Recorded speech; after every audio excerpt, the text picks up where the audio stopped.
নমস্কার বন্ধুরা, সকলকে আমার চ্যানেলে স্বাগত। পেনশনারদের পেনশন বৃদ্ধি সংক্রান্ত এই মুহূর্তে একটি অত্যন্ত বড় দুঃসংবাদ সামনে এসেছে। এই দুঃসংবাদের ফলে আগামী দিনে পেনশনারদের পেনশন বৃদ্ধি নিয়ে বেশ বড়সড় সমস্যায় পড়তে চলেছেন সকল পেনশনাররা।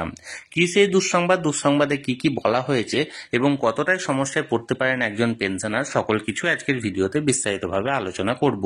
ভিডিওটি সকল পেনশনারদের জন্য অত্যন্ত গুরুত্বপূর্ণ, তাই প্রথম থেকে শেষ পর্যন্ত অবশ্যই ধৈর্য সহকারে দেখবেন এবং ভালো লেগে থাকলে অবশ্যই একটি লাইক করবেন এবং সকলের সঙ্গে শেয়ার করবেন। আর সেই সাথে এই চ্যানেলে যদি প্রথমবার হয়ে থাকেন এই রকমের ইনফরমেটিভ ভিডিও আরও দেখার জন্য যারা এখনো পর্যন্ত চ্যানেলটিকে সাবস্ক্রাইব করেননি তারা অবশ্যই চ্যানেলটিকে সাবস্ক্রাইব করে নিতে ভুলবেন না। তাহলে চলুন আমরা বিস্তারিত জেনে নিই। দেখুন, এটি একটি নামী সংবাদপত্রের প্রতিবেদনের অংশ। এখানে হেডলাইন্সটা দেওয়া হয়েছে, বর্ধিত পেনশনের প্রক্রিয়ায় বন্ধ, ফাইল না ছাড়তে অলিখিত নির্দেশ কেন্দ্রের। এবার মূল প্রতিবেদনে কি বলা হয়েছে চলুন দেখে নিন। বর্ধিত হারে পেনশন দেওয়ার প্রক্রিয়ায় বন্ধ করে দিল কেন্দ্রীয় সরকার।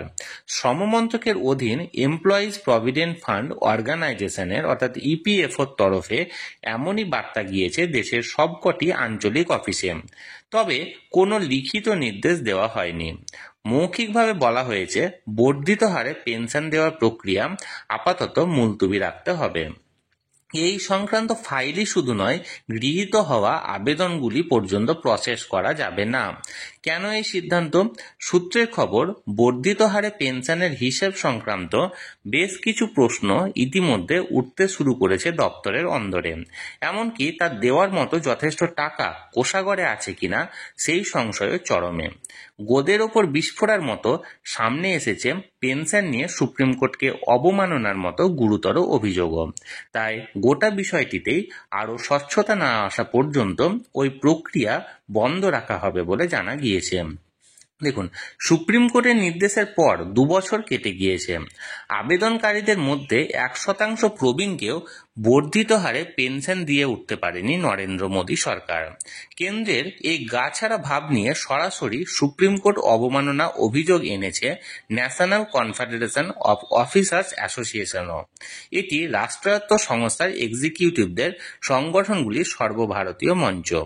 মোট 240টি রাষ্ট্রায়ত্ত সংস্থার 2 লক্ষ অফিসার রয়েছেন এই সংগঠনের আওতায়। তারা এই সরকারকে স্পষ্ট জানিয়েছে, একদিকে প্রবীণদের থেকে টাকা চেয়ে নিলেও পেনশন চালু হয়নি, অন্যদিকে বহু আবেদনের ক্ষেত্রে প্রশাসনিক কাজ সম্পন্ন, কিন্তু ডিম্যান্ড নোটিশ দিয়ে টাকা চাওয়া হচ্ছে না। এই দুটি পদক্ষেপই সুপ্রিম কোর্টের রায়ের পরিপন্থী। পাশাপাশি তোলা হয়েছে পেনশনের হিসেব সংক্রান্ত প্রশ্ন। ইপিএফও যে প্রো রাটার ভিত্তিতে হিসেব করেছে সেটাও শীর্ষ আদালতের রায়ের বিরোধী। কেন্দ্রের নিজের কষা হিসেব বেআইনি এবং অনৈতিক।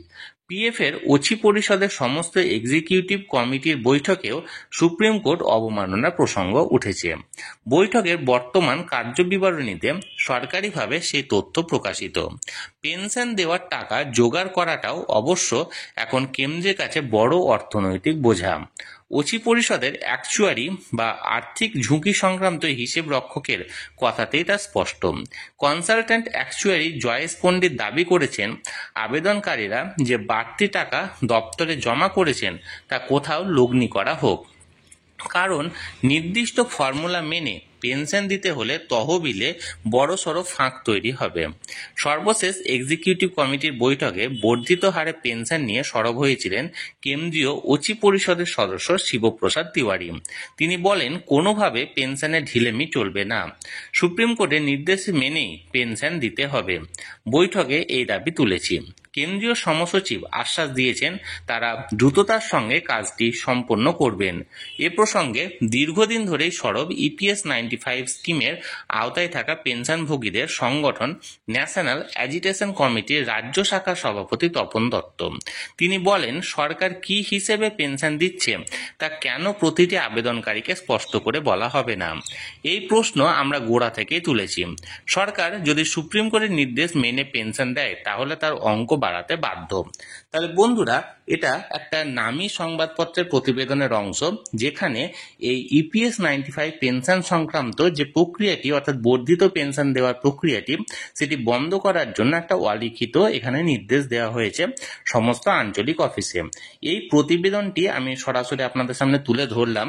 এই নিয়ে যদি আপনাদের কোনো মন্তব্য থাকে বা কোনো প্রশ্ন থাকে অবশ্যই কমেন্ট করে জানাতে পারেন। আর এই ভিডিওটি যদি ভালো লেগে থাকে অবশ্যই একটি লাইক করুন এবং সকলের সঙ্গে শেয়ার করুন। আর সেই সাথে এই চ্যানেলে যদি আপনি প্রথমবার হয়ে থাকেন এই রকমের ইনফরমেটিভ ভিডিও আরো দেখার জন্য, যারা এখনো পর্যন্ত চ্যানেলটিকে সাবস্ক্রাইব করেননি তারা অবশ্যই চ্যানেলটিকে সাবস্ক্রাইব করে রাখুন। ধন্যবাদ, দেখা হচ্ছে পরের ভিডিওতে।